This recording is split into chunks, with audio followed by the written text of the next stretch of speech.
Welcome back to the SP60 Championship for Club 100 2022, and this time out, round 3, we are at the stunningly beautiful, absolute pleasure to drive Glan-y-Gors in North Wales. Not been here before, so first time at the circuit, and it's very quickly become one of my favourite circuits that I've ever been to. Really enjoyed driving it, and yeah, I can't wait to go back again.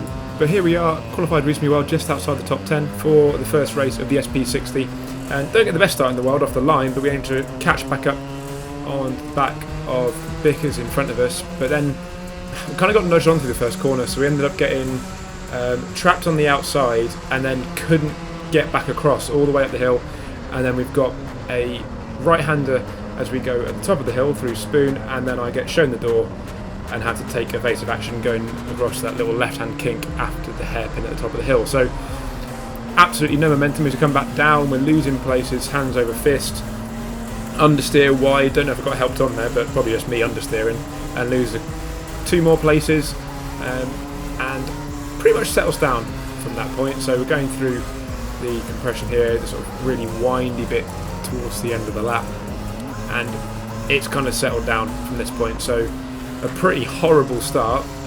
Not entirely sure what we end up dropping back to, but wasn't good, and it was a case of trying to fight our way back through. So you can see the 2 drivers in front there starting to get a little bit spicy with each other, so we get the better run as we come down the hill, try and get into the toe of the cart on the left hand side, and then use that to pull us through with the better line going through the carousel.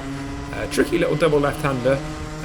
Have a look at the inside, going through the 2 right-handers before we get into the compression, and can't quite make it stick, so we end up trying to tuck back in behind as we go through, trying to finish off this lap. But we gain 1 position back out of the many that were lost through that first lap.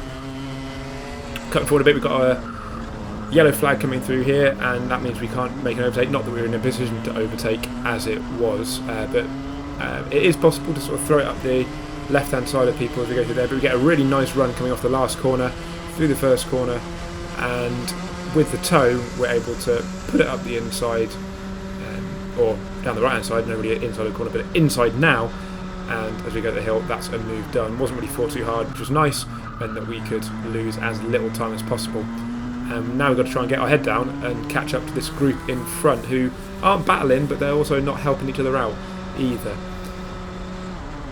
So a couple of laps later, we can see that the group in front is still trying to suss each other out. They're, like we said, not slowing each other down, but they also not going as fast as they probably could do. But now they definitely are slowing each other down. So a half move there, running side by side through the 2 right-handers here. And this was a very quick right-hander where you didn't want to be caught on the outside of someone else if they're fully alongside you. And that allows us to pretty much get onto the back of this little group, which, even though it's separated out, we could now be a part of and cause a little bit of trouble as we try to get through. So it's all about getting a nice run out that last corner, because it's a really long old run of full throttle as we come up the Dragon Straight, up the hill, and every bit of speed that you can maximise will come from that good exit of the last corner. So as we can see up the hill there, cart in front goes for a move, not the most solid of moves, but nearly gets it done. But because end up getting trapped on the outside, they're going to be in a bad position going through the double left-hander of Carousel. And I'm pretty sure that's Stephen Westwood in front of us, albeit in a different helmet from the last time we saw him. And Stephen's pretty racy, so wanting to try and carry on from this position and catch up to that group in front. A lap or 2 later, we're coming off the Spoon at the top of the hill, and we've been noticing that probably got a little bit more pace than Stephen at this point in the race, and that could be purely down to having a slightly better car in this one, because we know he's pretty quick. So had a little look going down towards the Carousel out the left hand side, but he covered that off pretty nicely, so tuck back in behind for now, not wanting to waste too much time. If we're going to make a move, it needs to kind of be one that sticks and doesn't slow us down too much. Not the best series of corners through the tail end of the lap, and we sort of lost the toe at that point, so we'll skip ahead, and this time we're right on the bumper of Stephen, go past the yellow flag zone where we couldn't overtake. We've got a green flag there, and trying to make 2 carts into one there, so getting our front nose cone onto the back of Steve and pushing him up the straight, trying to help both of us out there really, and coming off the spoon we get a good little switch back and achieve the line going through the carousel. So that's another position gained as we focus our eyes now on that gap in front, trying to break that down, which we eventually do. Got driver in front, looking over the shoulder, and we get a good run, but it's covered off, tight line going up the hill, which kind of prevents anything from happening. Have a look going into the spoon, nothing there, but they go a little bit wide, so can we get a better run coming out of the spoon through the left-hander? No, not that time. The way it kind of played out was because they went deep, as they came back across to take their line, it kind of stopped us from continuing our momentum through the exit of that corner, so we kind of had to get out of it, and then that resulted in the loss of momentum. But this time, coming up the hill, look over the shoulder, we're back a little bit, but we get a really good run. Could well have been getting a push from behind at this point, not 100% sure, but to close the distance like that, it is entirely possible. So we make the move before we get to the hairpin, stay nice and tight in case we were being pushed along to defend that position. And so we're coming through this lovely double right-hander and stay over to the right, try and get the best line possible, but that leaves the door wide open for a move to the inside. So we've lost that position we just gained, we'll try and get it back again. A little bit of nudging going through that last corner, nothing malicious, I think just because of the line didn't quite hit the apex, whereas the line we took allowed us to get to the apex, and that was a bit of nudging, but a little bit of contact, but nothing intentional, trying to get head down. We go for the move here, left the door open, so we went for it, but a bit too messy, so allowed him to get back in front, but in letting him get back in front we've lost another position there, so in trying to find one we've lost one, which isn't the best thing in the world. So now we've got to try and fight that one back, and we can see Mike Philippou just leading this group up in front.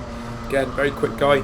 If you've watched the previous race at Whilton Mill, where we know that Mike was one of those karts in the front group in that first race where they just absolutely disappeared in the first race, and then got unlucky with the kart in the second race. So if we can do well to get onto the back of Mike here, we'll be happy. So up the hill, everyone knows the tail, pushing each other along, trying to see if we could get a move up the inside, but everyone's keeping that slightly tighter line that you can do at the top of the hill, and you don't actually lose that much time. But we do get an opportunity here to get up the inside through the carousel, which we take, and that's another position gained coming towards the compression. And here we can see that slightly tighter line being taken, and then the move up in front. So rubbing a bit of side pods there, stuck on the right hand side, and that gives us the ability to run a bit of a switch back there, and then inside line again for carousel. All about keeping momentum there. If you can keep that momentum coming out of the hairpin by getting on the throttle nice and early, you're able to make that move going into the double left hander, which we could that time. And can we make a move here going into the S's?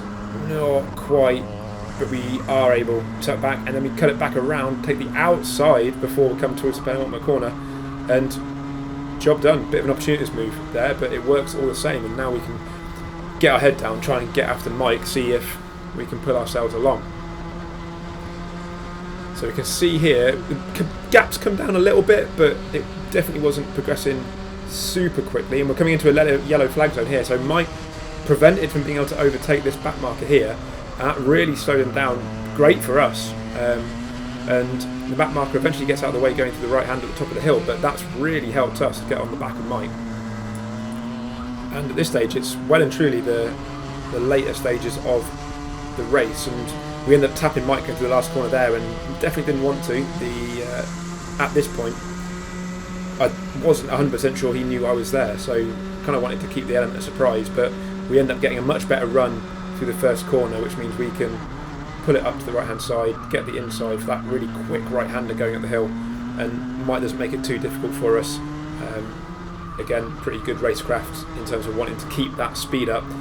And coming through the compression, it's about to go into the left hander, and Mike goes for the move, ends up sort of nudging us wide, but really fair driving, points to let us through. And at this point I was just willing the kart to want to accelerate because it just wasn't, and he was trying to let us through. Coming around the last corner, there's a kart spun in the way, no yellow flag, so we weren't aware of that. Managed to go around the left hand side of it. Hopefully Mike got past it safely as well, because there should have been some yellow flags out at that point. But thanks to Mike letting us through, nice and fair him, we're in a leading position into this last lap of race number 1. Managed to hold off the main overtaking zone up the top of the hill there, so no risk at that point. Keep a good line through the carousel, through the double left-hander, don't want to run out too wide, otherwise you're scrubbing speed and risk sliding. Really quick, nice double right-hander again with a little bit of a rest in the middle. Like I said earlier, this is just such a nice flow to this circuit. It's so fun to drive. And then through these last little windy bits, we turn in a little bit earlier than normal through the last corner to try and put off any move and come across the line at the end of race 1 in P8. So advance on our position from where we started, even having fallen all the way back. So not a bad result at all for race 1, which is about all I can say for the SP60 round 3, because race 2 was absolutely dreadful. The kart wasn't the best in race 2, so we had what seemed like quite a deficit in a straight line, so we had to be very defensive from the start, and having also forgotten to record it, so you couldn't have watched it anyway, even if I wanted to show it to you guys. Like I said, it was just dreadful. Kept it going backwards, and then because we were being so defensive, we had to keep that really tight line going through the 2 right-handers at the top of the hill, and the race was just capped off from an incident about halfway through the race where Kevin Schofield, the absolute filthy rammer that he is, managed to tap us the lightest of touches going into the braking zone over the spoon corner at the top of the hill, and it just sent me off into Narnia. Now I kind of felt like I'd kept it moving just about, but I was deemed to have come to a stationary position, and because I didn't get out the kart to roll it back to the circuit, I ended up being excluded from the second race, which is unfortunate, but it's a learning moment, and I will know in future just to be more sensible and get out the kart regardless of what I think. Just think about what it might look like from the outside. So not a particularly great end to the SP60 on the Saturday, but it was still good fun and still got to drive a wonderful circuit. So if ever you get a chance to go to GYG or get to racing Club 100, make sure you put your registration down for either whatever championship it is, but if they race at GYG, because it's fantastic. So until next time, thank you very much for watching, and as always, have a good one.